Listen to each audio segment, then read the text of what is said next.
రాష్ట్రంలోని గిరిజన ప్రజలకు అన్ని మౌలిక వసతులు కల్పిస్తామని, అందులో భాగంగా తొలి కంటైనర్ ఆసుపత్రిని ప్రారంభించి గిరిజన డోలీ మొదలకు స్వస్తి పలుకుతామని రాష్ట్ర గిరిజన సంక్షేమ, మహిళా శిశు సంక్షేమ శాఖ మంత్రి గుమ్మడి సంధ్యారాణి పేర్కొన్నారు.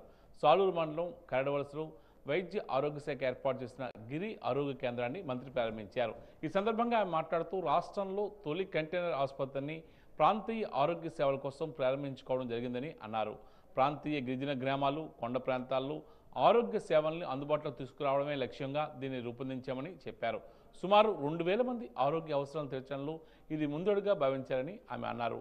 బెల్లపాక, బొడ్డపాడు, నరింజపాడు, కరడవలస, కరడకోట వలస, చాకిరే వలస, కంకనపల్లి, ఆజూరు, కుంభివలస గ్రామాలకు ఈ సేవలు అందుబాటులో ఉంటాయని మంత్రి వివరించారు.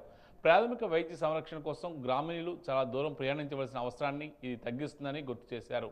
ఇందులో వారానికి ఒకసారి వైద్యాధికారి ఓపీ సేవలు అందిస్తారని, నెలకి 2 సార్లు 2-4 బుధవారాల్లో 104 మొబైల్ మెడికల్ యూనిట్ ఇక్కడికి వస్తుందని ఆమె చెప్పారు. ఏఎన్ఎం, ఎంఎల్, హెచ్పి వారానికి 3 సార్లు ఇక్కడ ఓపీ సేవలు నిర్వహిస్తారని తెలియజేశారు. ఆశా కార్యకర్త ప్రతిరోజు ఇక్కడ అందుబాటులో ఉంటారని, 105 రకాల మందులు అందుబాటులో ఉంటాయని ఆమె పేర్కొన్నారు. ఈరోజు కారడవలసలో ఈరోజు గిరి వైద్య శిబిరం అంటే మూవింగ్ వెహికల్ ఇది. ఈ వెహికల్లో ఈరోజు ఏర్పాటు చేసాం మనం. గ్రామాలందరికీ కూడా వైద్యం అందుబాటులో ఉండాలి అని. ఎందుకంటే ముఖ్యంగా డోలీలో మోతలు ఉండకూడదు అన్నది మా ప్రధానమైన కాన్సెప్ట్. ఇంత పూర్వంలాగా ఇప్పుడు కూడా ఎవరైతే గర్భవతులు ఉంటారో వాళ్ళు వచ్చి ఇక్కడ చెక్ చేయించుకోవచ్చు. కానీ వాళ్ళు 7వ నెలలో 8 నెలల వరకు ఇక్కడ చెక్ చేయించుకున్నా వాళ్ళు అక్కడికి వచ్చి మళ్ళీ మనకి గిరిజన గర్భిణీ వసతి గృహంలో వాళ్ళు పౌష్టికాహారం తింటూ ఉండొచ్చు.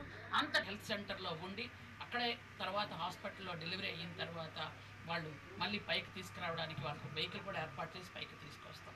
ఈ విధంగా డోలీలు మోతలు ఉండకూడదు అని. ఎందుకంటే రాకెట్ యుగం ఇది, మీకు అందరికీ తెలుసు.